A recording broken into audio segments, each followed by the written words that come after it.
ఈనాటి సమావేశానికి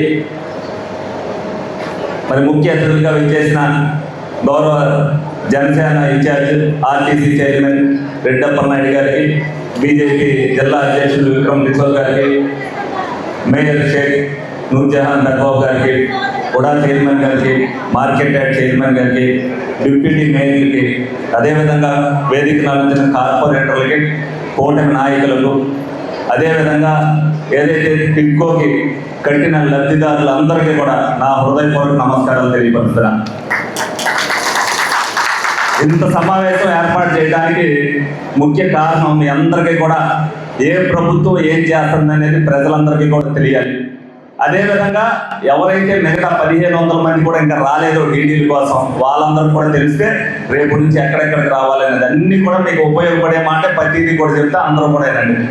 కోటి ఆశలతో మీరందరూ కూడా 2017-18లో టిడ్కో ఇల్లు మా అందరికీ కూడా వస్తే చాలా సదుపాయాలతో అందరం కూడా సుఖంగా ఉంటామన్న ఉద్దేశంతో ఆనాటి తెలుగుదేశం పార్టీ మీ అందరికీ కూడా చెప్పి మీ అందరి చేత కూడా డీడీలు కట్టించింది. మీరు అందరూ కూడా వెళ్ళారు, చూశారు. మరి 2019లో ఒక్కసారి అవకాశం అని చెప్పి ఏదైతే మరి వాళ్ళు అడిగారో దానికి ప్రజలు భ్రమపడి మరి ఓట్లు వేశారు. ఎందుకంటే పెట్టే పులిహార కంటే పరవాన్నం ఇష్టంగా ఉంటుంది కాబట్టి ఆ పరవాన్నం తిన్నాక ఆ పరవాన్నంలో ఏం గెలిచింది అనేది మీరు అందరూ కూడా చూస్తూ జరిగింది. ఆ రోజున మరి ఏదైతే ఇన్కంప్లీట్గా ఉంటే వచ్చిన తర్వాత ₹1 కూడా మీరు కట్టనవసరం లేదు, టిడ్కో ఇల్లు ఇస్తామనే చెప్పారు వాళ్ళు కూడా 2019 ఎలక్షన్ ముందు. కానీ వచ్చిన తర్వాత మీరు అనేక సార్లు మా దగ్గరికి తిరిగారు, మున్సిపల్ ఆఫీసుకి తిరిగారు, టిడ్కో ఆఫీసుకి తిరిగారు, వాళ్ళ నాయకుల దగ్గర తిరిగారు. మీకు ఒకే సమాధానం చెప్పారు. ఏంటది? మీరు ఏ ప్రభుత్వంలో కట్టారు, మీరు ఎవరికి కట్టారు, వాళ్ళ ఇల్లు అడగడం మాకు సంబంధం లేదు, మేము కనుక్కో, మేము మీకు చెప్పం సమాధానం అన్నారా లేదా? అన్నమాట వాస్తవా కాదా?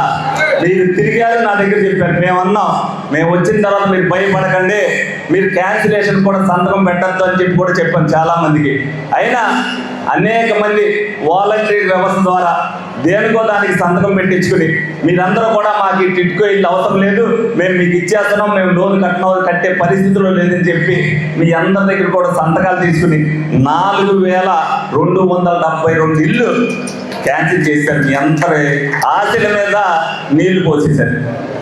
మేము వచ్చినప్పుడు ఈ 2 సంవత్సరాలు డీడీలు ఇవ్వడానికి లేట్ అవ్వడానికి గల కారణం చెప్పిన, వచ్చిన ఫస్ట్ డే నుంచి కూడా ఈ క్యాన్సిల్ చేయకోకుండా మీకు ఇప్పించడానికి విశ్వ ప్రయత్నం చేశాయి. అసెంబ్లీలో కూడా మీకు